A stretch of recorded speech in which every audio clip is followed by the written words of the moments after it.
बिस्मिल्लाहिर्रहमानिर्रहीम। आज का जो हमारा टॉपिक है वो आयोल्टा है। आयोल्टा क्या होती है और इनसे कौन सी मेजर ब्रांचेस निकलती हैं, आज हम वो पढ़ेंगे। Aorta begins at the upper part of left ventricle. ये लेफ्ट वेंट्रिकल के अपर पार्ट से बिगिन होती है, मतलब वहाँ से निकलती है। यहाँ से बुक से मैं आपको दिखाता हूँ। ये जो रेड कलर में दिखाई गई है इसे हम कहते हैं आयोल्टा।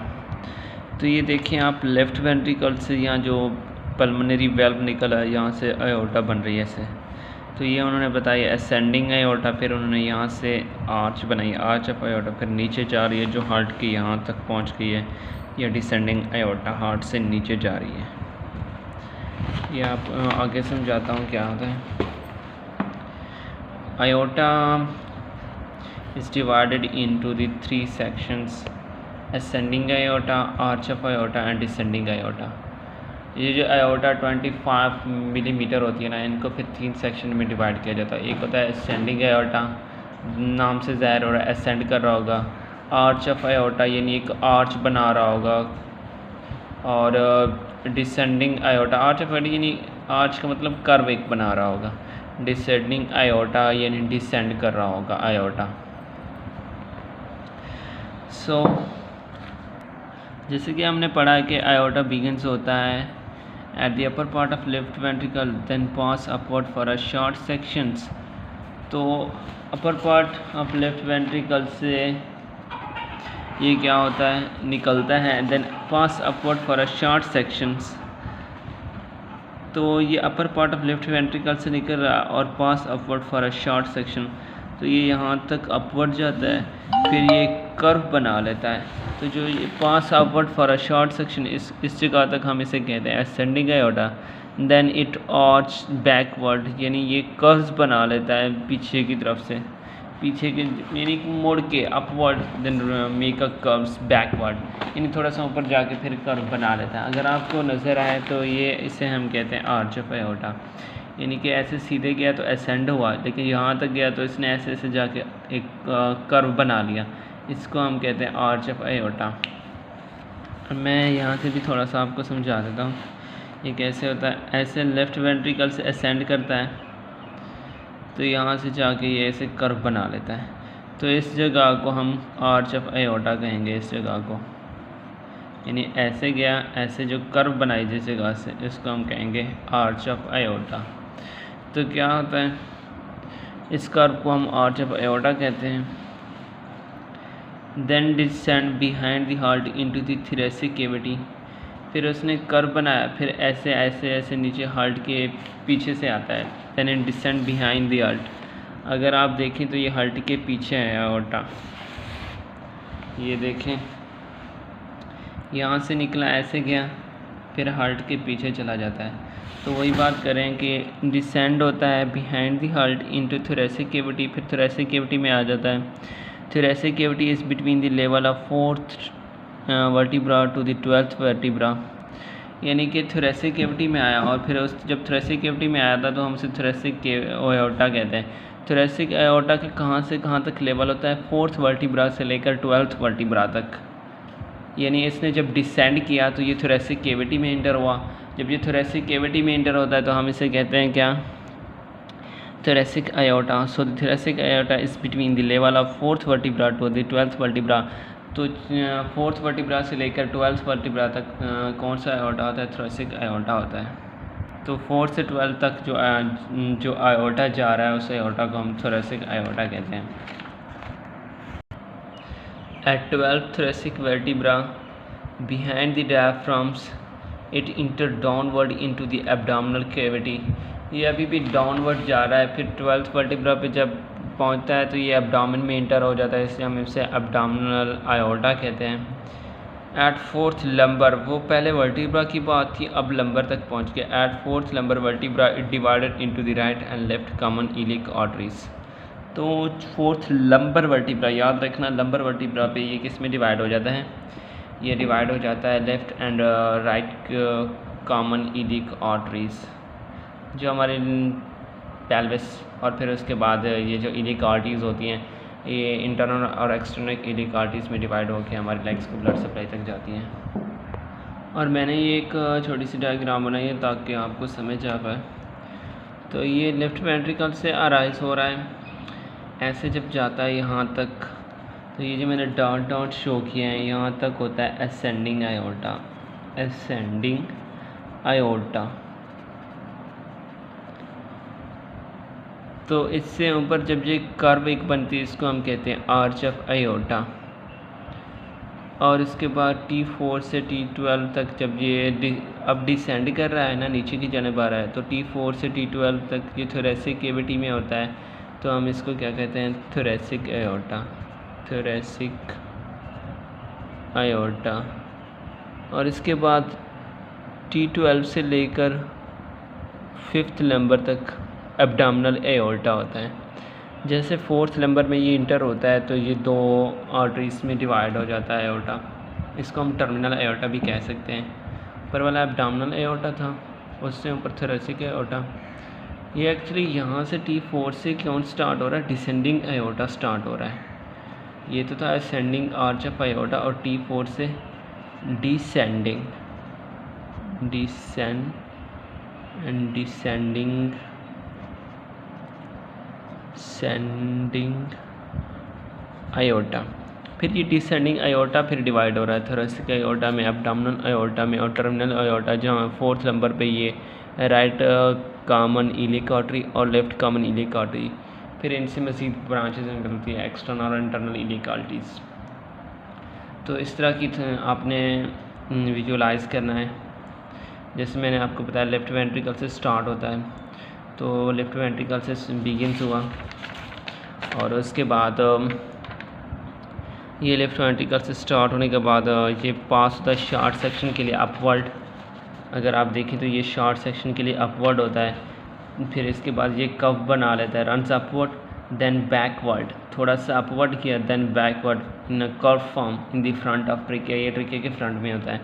इसके बाद ये डिसेंड हो जाता है 4 से 12 तक डिसेंड हो जाता है डाउनवर्ड, इसको हम कहते हैं डिसेंडिंग आयोटा। फिर डिसेंडिंग आयोटा 3 सेक्शन में डिवाइड होता है, T4 से T12 तक उसे हम कहते हैं थोरेसिक आयोटा, और T12 से लेकर 5th नंबर तक उसे हम कहते हैं एब्डोमिनल आयोटा। और फिर 4th नंबर पे क्या होता है, ये 2 में डिवाइड हो जाता है। 4th नंबर पे याद रखना, तो राइट कॉमन इलिक आर्टरीज और लेफ़्ट कॉमन इलिक आर्टरी जो मज़ीद आर्टरीज में डिवाइड होती है, वो मैं आपको नेक्स्ट आगे पढ़ाऊँगा। अब हम असेंडिंग आयोटा को पढ़ने वाले हैं। आयोटा का जो फर्स्ट सेक्शन होता है, असेंडिंग आयोटा से फर्स्ट ऑफ ऑल 2 ब्रांचेस निकलती है, राइट कोरोनरी आर्टरी और लेफ़्ट कोरोनरी आर्टरी। ये माइंड में रख लेना, 2 निकलती हैं। कोरोनरी आर्टरी, आपने कोरोनरी सर्कुलेशन पढ़ा है, तो ये किसको सप्लाई करती है, उनके हार्ट के मसल को, यानी मायोकार्डियम को। सो इसका फर्स्ट पॉइंट स्टार्ट करते हैं। It is short section of iota. ये आयोटा का शॉर्ट सेक्शन होता है। क्यों शॉर्ट सेक्शन कहा गया है? मिसाल के तौर पर ये हार्ट है और ये इसका एट्रियम, तो यहाँ से निकलती है ऐसे बिल्कुल ब्रीक सी होती है, मतलब कि बिल्कुल छोटी सी होती है, तो 5 सेंटीमीटर जस्ट होता है असेंडिंग आयोटा की length. It is only 5 centimetre long, 5 centimetre long होती है, तो इसलिए हम इसे शॉर्ट सेक्शन कहते हैं आयोटा का। असेंडिंग आयोटा लाइज, यानी कि बिहाइंड द स्टर्नम, लाइज या प्रेजेंट आप कह सकते हैं बिहाइंड द स्टर्नम। अगर आप देखें तो हमारा दिल भी स्टर्नम के पीछे होता है, तो आयोटा जब वो दिल से निकल रही है तो ये इसे बिहाइंड द स्टर्नम होना चाहिए, जो कि एग्जैक्टली है। ये हमारा रिबकेज है और यहाँ स्टर्नम है, इसके पीछे ये हमारा हार्ट होता है। ये जो रेड में आयोटा है ये यहाँ से निकल रही दिखाई जा रही है।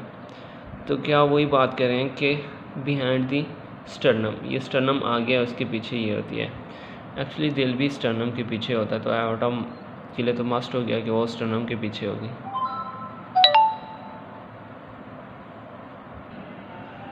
Two branches, right and left coronary arteries of ascending aorta arise from just above the aortic valves. 2 branches जो होती हैं लेफ़्ट और right coronary arteries of ascending aorta arise from just above the aortic valves. 2 branches होती हैं, ये जो aortic valve बना होता है ना, उसके थोड़ा सा ऊपर से इससे 2 ब्रांचेस ऐसे निकलती हैं, एक राइट साइड पे दूसरी लेफ़्ट साइड हार्ट की में चली जाती है।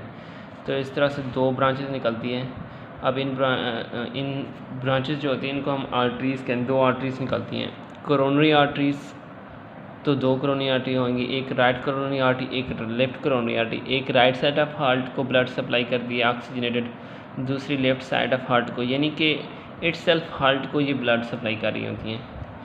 Coronary arteries supply blood to the heart itself, यानी मायोकार्डियम यानी कार्डियक मसल्स। अब ये जो 2 आर्टरीज निकल रही हैं ये किसे ब्लड सप्लाई करें? हार्ट के मसल को सप्लाई करती हैं ब्लड।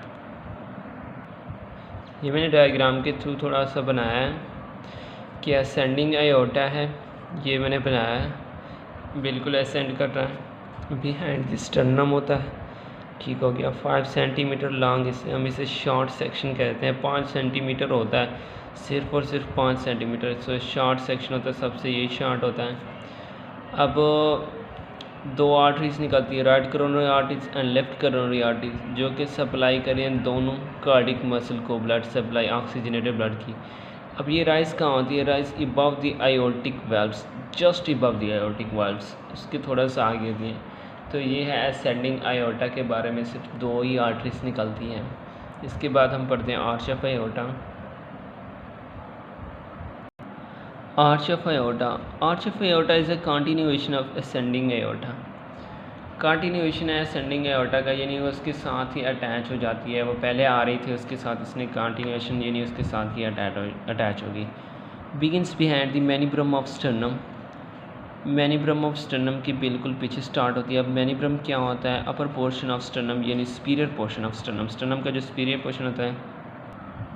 अभी हमने पढ़ा है कि आयोर्टा बिहाइंड द स्टर्नम होती है, तो उन्होंने कहा इसके लिए एक वर्ड लिखा है कि ये मैनिब्रम ऑफ स्टर्नम के बिहाइंड जो होती है ना वहाँ से बिगिन होती है।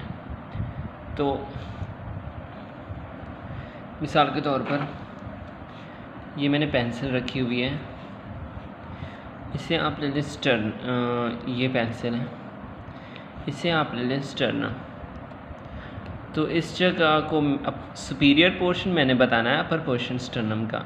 तो यहाँ ये जो इसकी ढक्कन है ना, इस जगह से यहाँ से ये खुलती है, आई मीन ये इस जगह को आप क्या ले लें, इसका ले लें manubrium.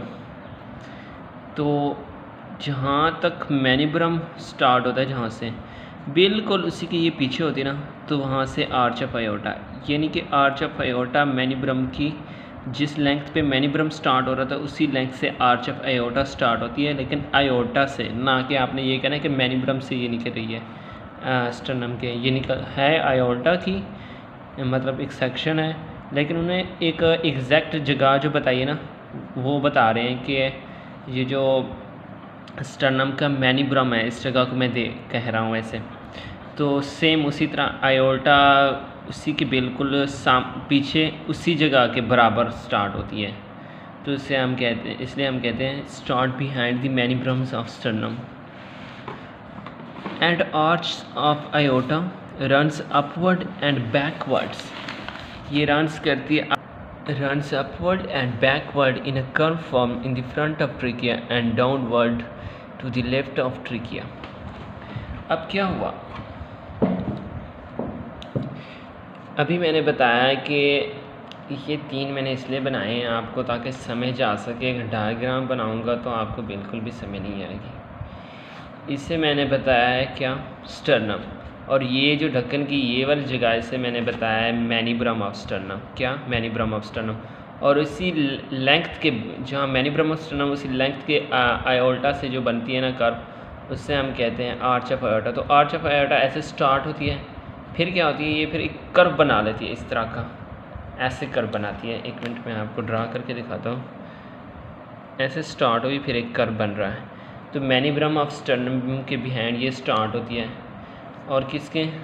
And runs and backward, वो कर्व जो बनाना बैकवर्ड तो जाना होगा in front of trachea, trachea के फ्रंट में। तो ये बेचारे किसके पीछे? बीच में है आयोर्टा, ये स्टर्नम के पीछे है। अब स्टर्नम के पीछे क्या है? ट्रिकिया है। तो in the front of trachea and passing downward to the left of trachea, और ट्रिकिया की लेफ्ट साइड पे ये नीचे की जानिब जाती है। ये रहा। अब अगर आप देखें तो ये असेंडिंग एओर्टा है और यहाँ से आर्च बन रही है।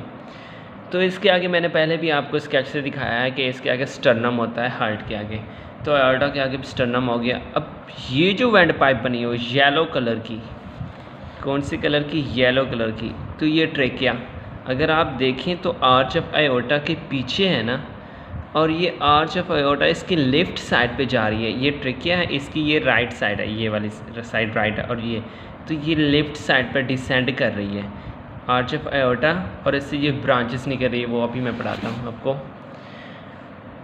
द आर्टरीज, अच्छा, the arteries arise from the upper part of arch of aorta. These arteries are brachiocephalic artery, left subclavian artery और उसके बाद लेफ्ट कॉमन कैरोटिड आर्टरी। अब इसके अलावा अगर मैं आपको बुक से दिखाऊं तो ये आर्च ऑफ एओर्टा बन रही है, तो इससे आर्टरीज निकल रही है। ये जो आर्टरीज है निकल जा रही है ऐसे, ये वाली, इसको हम कहते हैं ब्रेकियोसेफेलिक आर्टरी, और ये लेफ़्ट सबक्लेवियन आर्टरी जो हमारे आर्म्स को सप्लाई करती है, और ये जो सीधी जा रही है इसको हम कहते हैं लेफ़्ट कॉमन कैरोटिड आर्टरी। अगर आप देखें तो ब्रेकियोसेफेलिक दो में डिवाइड हो रही है, एक ऊपर जा रही है एक इस साइड पे, तो ब्रेकियोसेफेलिक से मज़ीद ब्रांचेस निकलती हैं, उससे हम कहते हैं राइट कॉमन कैरोटिड आर्टरी, और इससे हम कहते हैं सबक्लेवियन आर्टरी। मैं ये आपको बना के भी समझाऊँगा, अभी मैं बुक के थ्रू समझाता हूँ, कुछ बच्चों को बुक से अच्छी समझ आती है। पहले निकली ब्रेकियोसेफेलिक आर्टरी जो मैंने अभी आपको दिखाई है, इस आर्टरी को हम ब्रेकियोसेफेलिक आर्टरी कहते हैं। ब्रेकियोसेफेलिक, ये जो सीधी जा रही है ब्रेकियोसेफेलिक, फिर इससे दो ब्रांचेस निकलती है, एक ऊपर की जानब जा रही है, एक लेफ़्ट साइड पे। ऊपर पे की जानब जो जाती है क्योंकि ये राइट साइड पे है, तो हम इसे कहते हैं राइट कॉमन कैरोटिड आर्टरी, और इसको कहते हैं left subclavian artery. Subclavian artery आपकी आर्म्स को सप्लाई करती है ऑक्सीजन ब्लड, जबकि राइट कॉमन कैरोटिड आर्टरी आपके राइट साइड ऑफ नेक और हेड को सप्लाई करती है। इसके बाद इधर दो साइड पे निकली हैं आर्च ऑफ एओर्टा से, एक बिल्कुल सीधी गई, उसे हम कहते हैं लेफ़्ट साइड पे है, तो लेफ़्ट कॉमन कैरोटिड आर्टरी जो आपके लेफ़्ट साइड ऑफ हेड और नेक को, राइट साइड को तो वो सप्लाई कर रही थी ब्रेकियोसेफेलिक से जो ब्रांच निकली थी राइट कॉमन कैरोटिड आर्टरी। अब इसके बाद लेफ़्ट सबक्लेवियन जो आपकी लेफ़्ट आर्म को ब्लड सप्लाई देती है।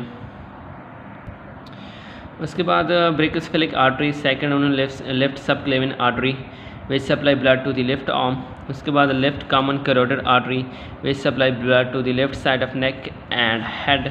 ब्रेकियोसेफेलिक जो होती है ना वो 4 to 5 सेंटीमीटर लॉन्ग होती है।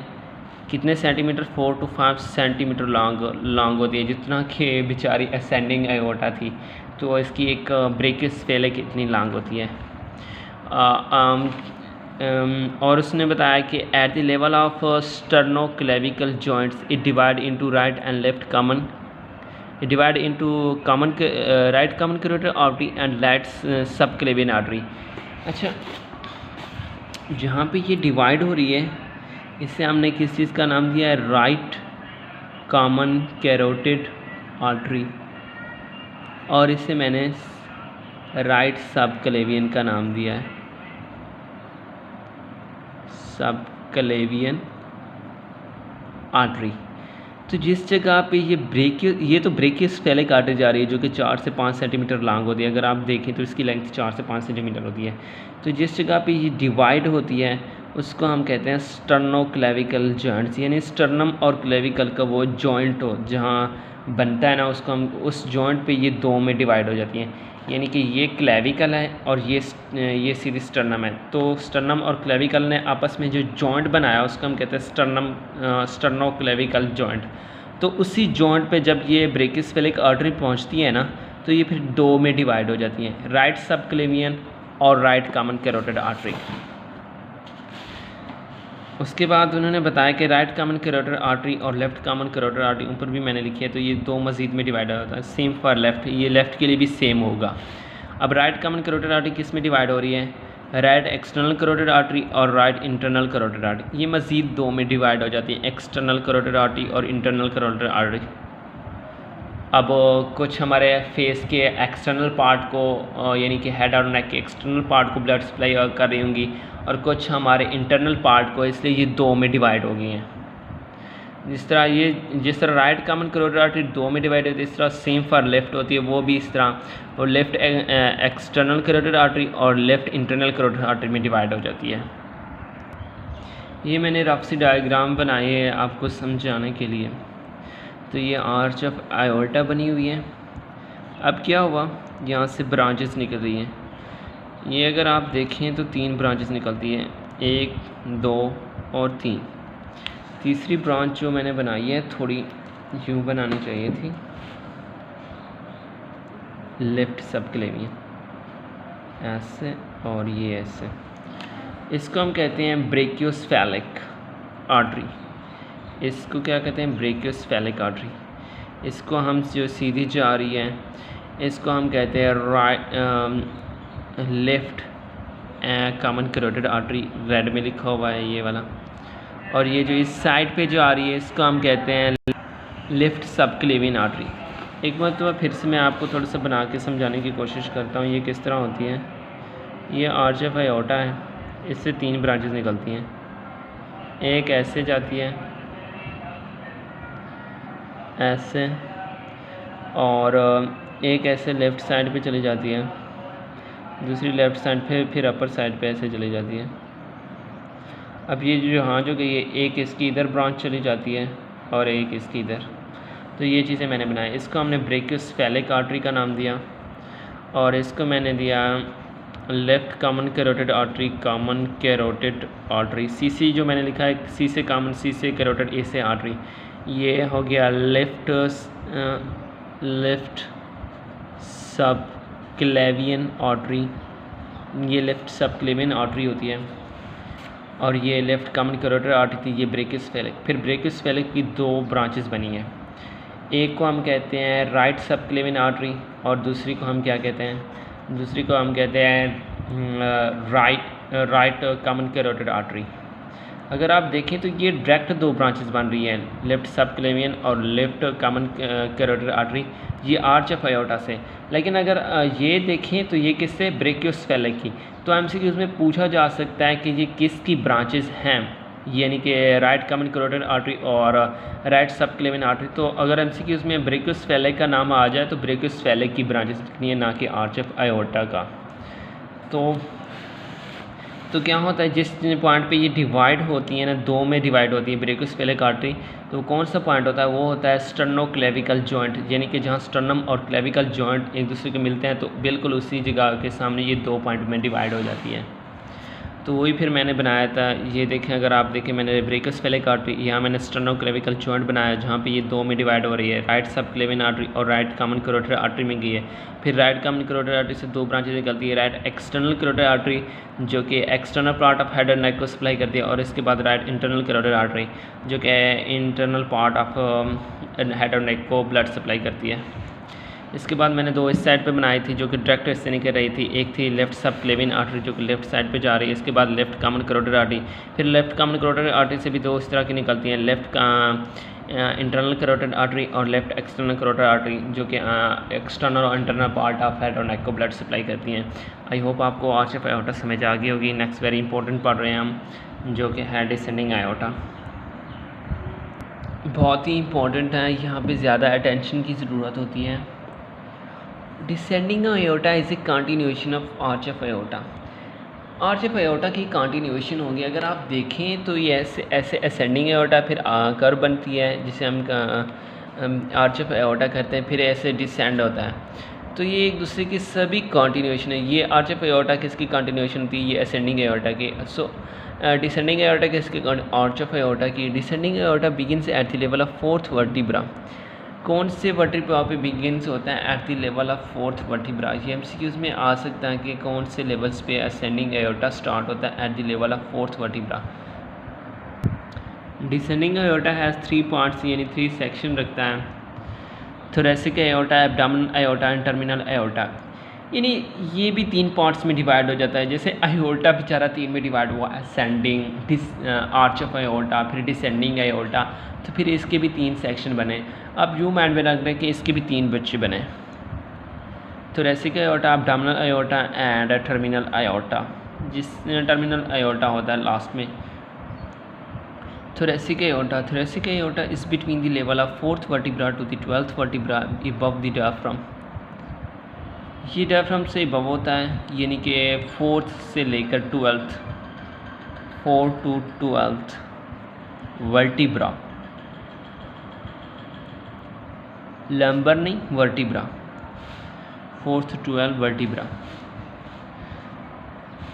सो 4 से लेकर 12 तक थोरेसिक वर्टिब्रा होता है। Descending aorta in the thorax regions many branches arise supplies blood to the wall and the organ of thoracic cavity. अब हम थोरेसिक आयोटा पढ़ रहे हैं, याद रखना, जो कि 4 से 12 वर्टिब्रा तक होता है। So descending aorta in the thorax region many branches arise from the blood to supply blood to the wall and organs of thoracic cavity.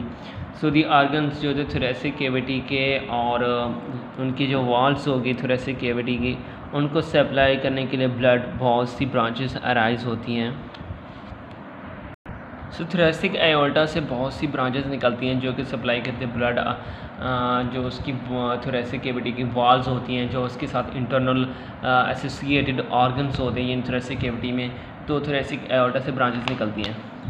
तो अगर आप इमेजिन करें कि कौन कौन से ऑर्गन होते हैं, या आप फिर इन आर्टरीज़ को याद कर लें, तो आपके लिए याद करना इजी हो जाएगा।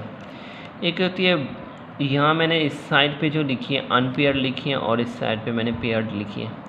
पहले हम अनपेयर्ड को पढ़ते हैं। ब्रोंकियल आर्टरी जो कि लंग टिश्यू को और ईयर सैक्स को ब्लड सप्लाई देती है। इसके बाद पेरिकार्डियल कैविटी होती है जो कि पेरिकार्डियम को देती है। एसोफेजियल आर्टरी जो कि एसोफेगस को देती है। और इसके बाद मेजेंट्रिक आर्टरी जो कि मीडियस्टेनल आर्टरी जो कि मीडियस्टेनल स्ट्रक्चर यानी मीडियास्टिनम के पास जो स्पेस बिटवीन टू लंग्स होती है, उनके पास जो स्ट्रक्चर्स होते हैं उनको ब्लड सप्लाई देती है। अब ये फिर से याद कर लें, T4 से T12 तक होती है, कुछ अनपेयर्ड होती हैं, कुछ पेयर्ड होती हैं। तो पहले आपने अनपेयर्ड को कर लेना है, जिनका कोई पेयर नहीं होता, उन पिक्चर अकेली होती हैं, उनको आप इजीली याद कर लें। Bronchial artery, pericardial artery, oesophageal artery और मेडिस्टेनियल आर्टरी। जैसे नाम से एरोनी पार्ट को सप्लाई करे, ब्रोंकियल एयर सैक्स और लंग्स को देती है, पेरिकार्डियल पेरिकार्डियम को, एसोफेजियल आर्टरी एसोफेगस को, और मेडिस्टेनम आर्टरी मेडिस्टेनल आर्टरी मीडियस्टेनल स्ट्रक्चर्स को देती है।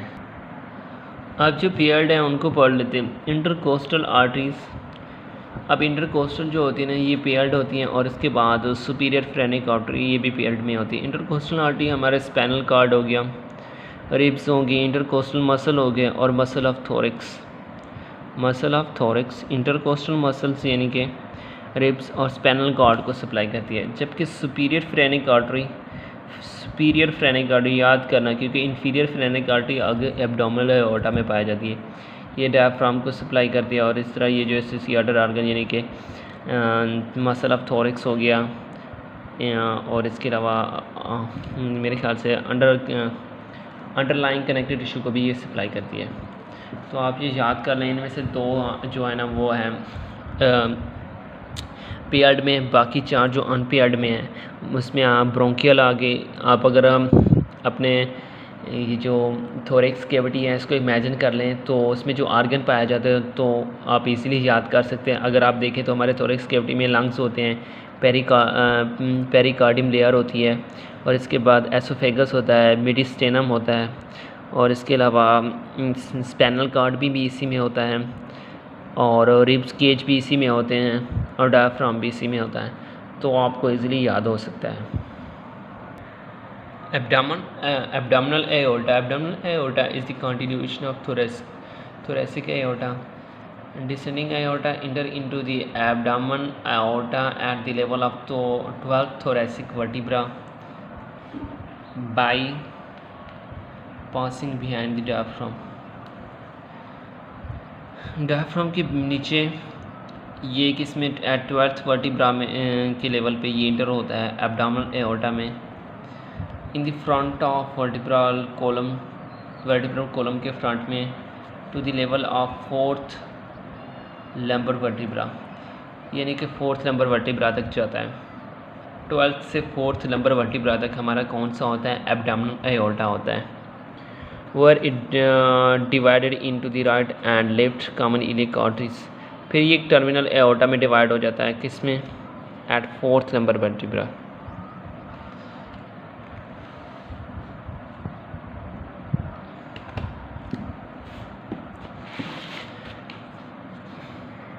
Eight 4th lumbar vertebra, 4th number vertebra पे ये दो में डिवाइड हो जाता है, राइट और लेफ्ट कॉमन इलियक आर्टरी, जिसे हम टर्मिनल एओर्टा भी कह सकते हैं। सो एब्डोमिनल एओर्टा कहाँ से स्टार्ट हुआ? 12th से लेके 4th लंबर तक, 12th से लेके 4th लंबर तक स्टार्ट होता है। और इसके बाद हमने बताया कि ये डायफ्राम के बिहाइंड होता है, in front of vertebral column, vertebral column के फ्रंट में होता है। और तो ये 4 से 12 तक होता है। तो 4th के बाद ये दो में डिवाइड हो जाता है, ये divide into right and left common iliac arteries, right और लेफ्ट कॉमन इलियक आर्टरीज में डिवाइड हो जाता है। मैनी ब्रांचेस अरेज होती हैं from abdominal artery, some are paired and some unpaired. बहुत सी ब्रांचेस अरेज होती हैं, उनमें कुछ पेयर्ड होती हैं और कुछ अनपेयर्ड होती हैं।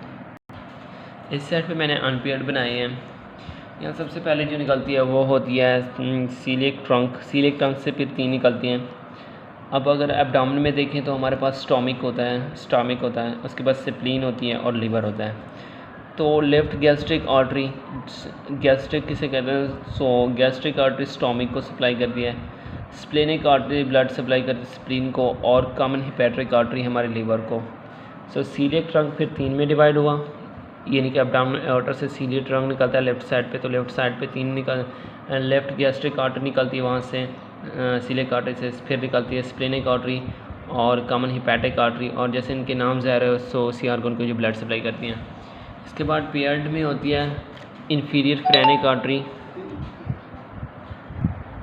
पेयर्ड में पढ़ रहे थे कि इन्फीरियर फ्रेनिक आर्टरी हमने सुपीरियर पढ़ी थी, ये भी डायफ्राम को करती है और साथ में जो रिलेटेड ऑर्गन होते हैं डायफ्राम के उसको भी सप्लाई करती है।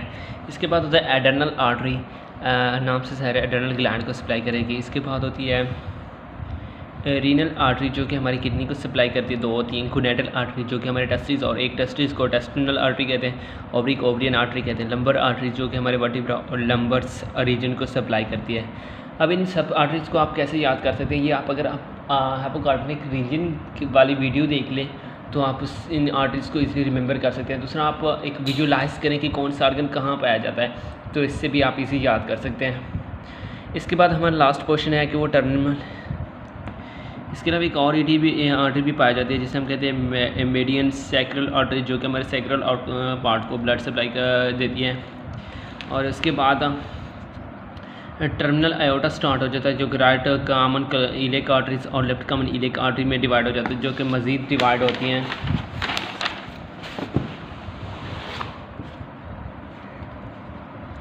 अब right common iliac arteries divide होती है राइट एक्सटर्नल इलियक आर्टरीज में और राइट इंटरनल इलियक आर्टरी में। सो सेम सिचुएशन होती है लेफ़्ट के साथ में, जस्ट लेफ़्ट का वर्ड ऐड कर दें।